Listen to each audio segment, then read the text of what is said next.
Alright guys, in today's video we have some very interesting PlayStation 5 news to go over and talk about here. We have a new report that's coming from Bloomberg that is giving us some pretty good insight as to what we can expect with the launch of the PlayStation 5. They talk about limited availability, they're talking about price, and they're also talking about the DualSense controller reveal, as well as how Sony plans to handle the revealing of everything else that we have yet to learn about. So I find this pretty interesting. I want to let you know right off the bat, there's nothing here that should be too surprising. It's kind of stuff we've been talking about, but apparently they have sources that are reaffirming some things we've already heard, and so this is in fact, I guess, what we can expect with the launch of the PS5 at the end of this year. So do me a favor, be sure to hit the like button if you want to help the video out or to just show your general excitement for the PS5, and hit the subscribe button as well so you don't miss any future content. But the title of the report reads, Sony plans limited PlayStation 5 output in first year. It says Sony plans to produce far fewer units of its upcoming PlayStation 5 in its first year than it had for the previous generation console's launch, according to people familiar with the matter.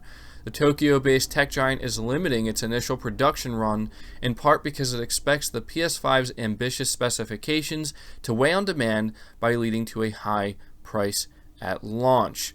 The global virus is affecting Sony's promotional plans, or has affected their promotional plans for the new device, but not its production capacity.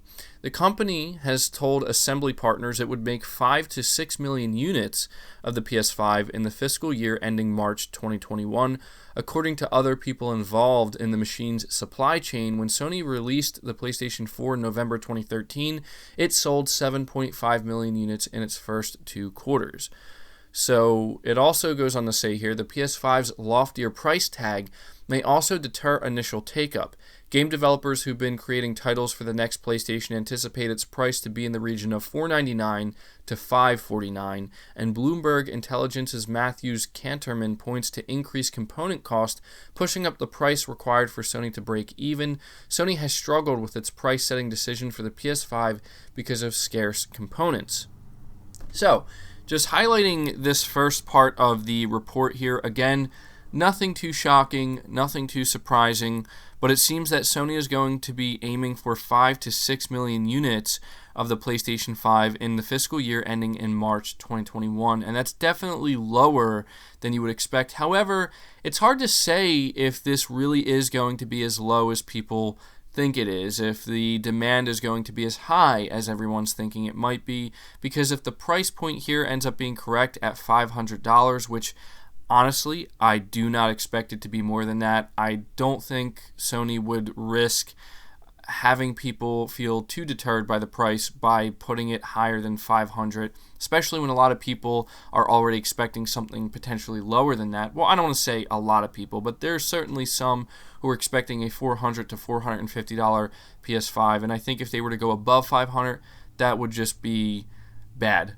honestly. So I think if they sell it at $500, considering everything that's going on in the world right now with the economy, there's a good chance that the demand for these new consoles might not be nearly as high as people are anticipating. And so this could maybe end up working out, where if they can only get a certain amount of units produced within a certain time period because of limited components or how expensive they are, maybe it'll work out because the demand won't actually be as high. However, that's not really what I'm anticipating. I do think the demand for the PlayStation 5 specifically will be very high, and they plan to have a simultaneous global launch based off of Jim Ryan's previous comments.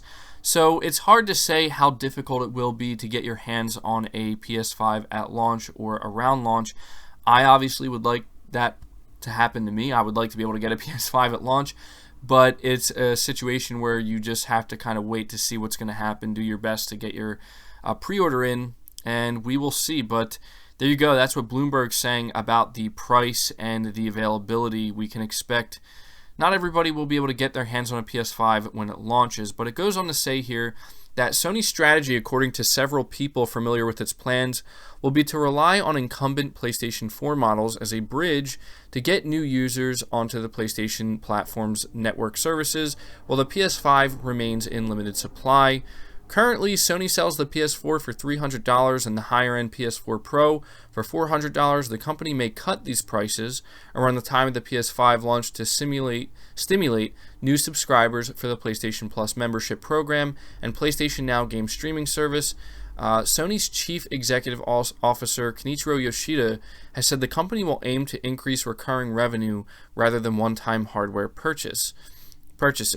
The PS5 production volume could still change depending on the virus.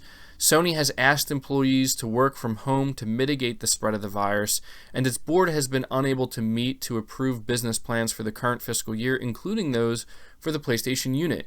That meeting was originally supposed to take place in March. Sony said last month it plans to release results for the year ended March on April 30th, but may be forced to push the date back due to the pandemic.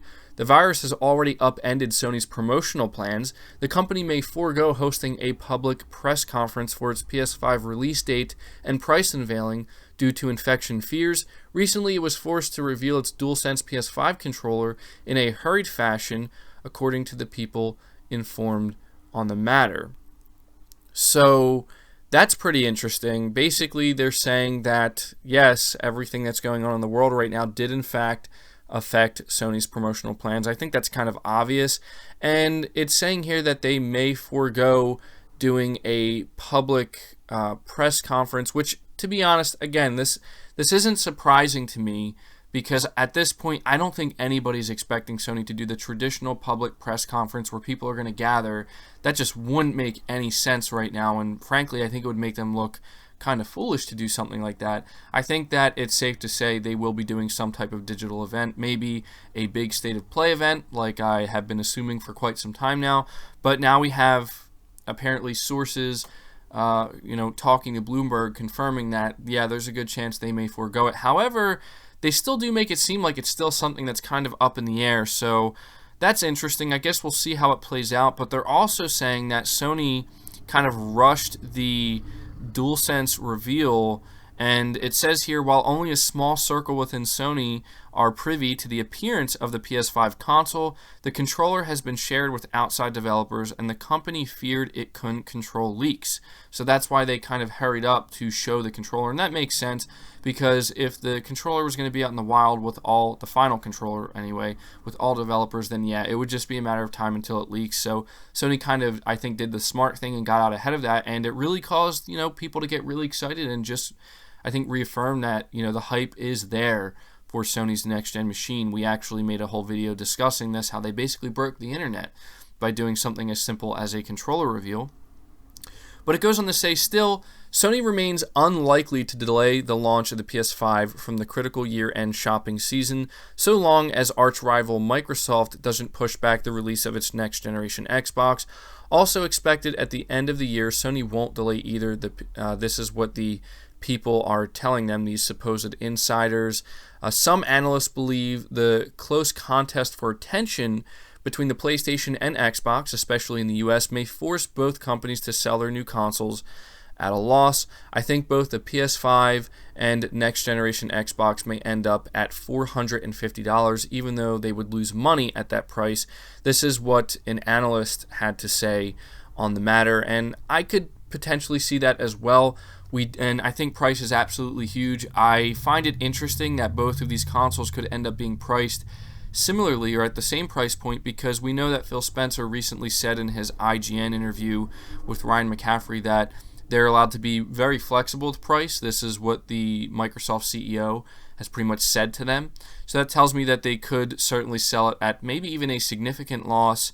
And Phil Spencer did also say that he believes price is critical, and there's no doubt that Sony feels the exact same way. So, yeah, I mean, we could end up seeing both consoles at $500. I think that's the most likely scenario, and at that point, I think it would be up to Sony to kind of, as I've said many times previously, kind of redirect the marketing and capture people's attention, not through talking about T-flop numbers or anything like that, like Microsoft has been doing so far, but by showing off compelling games. Now, we have some rumors that Microsoft is going to be showing off some pretty compelling games of their own, so I think it's going to be some fierce competition, and it's going to be really interesting to see how this all pans out when it comes to how these consoles are going to be priced and marketed. But finishing up here, it says suppliers have started delivering components to PS5 assemblers who are scheduled to begin mass producing the product by June. Sony's PlayStation chief Jim Ryan has stressed that the machine's launch should be simultaneous around the globe. And, that is something that Jim Ryan did mention, where they want to make sure that when this console launches, it's going to launch simultaneously worldwide. We're not going to see it have a staggered rollout, and that could also affect overall availability of the unit. It says that because of the virus, travel restrictions have prevented Sony engineers from flying to China to direct final adjustments before assembly plans go into mass production.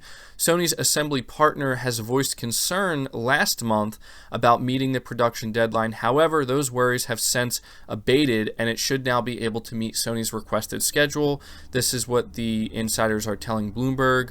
And it says on the software front, Sony has publicly warned that the virus may affect the game production pipeline for titles destined for its next console, which is a problem the entire industry is grappling with currently. So that is the entirety of the article. I wanted to make sure to kind of read through all of it so that way we didn't miss any important details. But in general, I don't think any of this is necessarily surprising, but it's fascinating, right? It's going to be so interesting to see how Microsoft and Sony adapt. I think that they're both adapting very quickly. I think every company is being forced to adapt very quickly to where now you have to focus on doing live stream events. I think Sony and Microsoft have kind of been preparing for this with the State of Play and the Inside Xbox, but we're hearing that Xbox is going to have 2 major events that'll be live streamed focusing on next generation, the hardware as well as the games, which sounds pretty exciting. One in May, one in June. We have no idea when Sony plans to do it, and if they're going to do a similar thing where they're going to have 2 different events or just one massive live streamed event.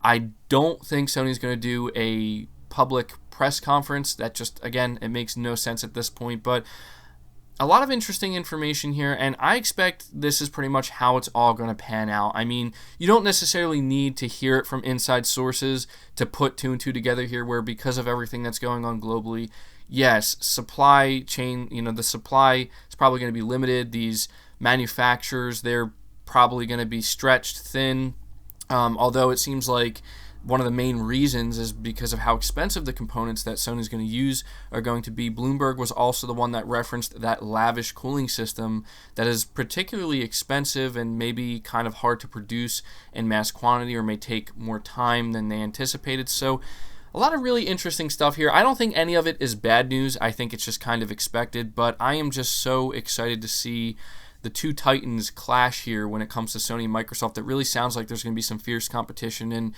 I'm just incredibly excited to see how it's all going to play out. So that's going to do it for the video, guys. I hope you did enjoy it. If you did, be sure to leave it a like. Subscribe to the channel if you're new and haven't already. Hit the bell notification icon so you never miss an upload, and feel free to share this video out on top of all that. But until next time, guys, take care.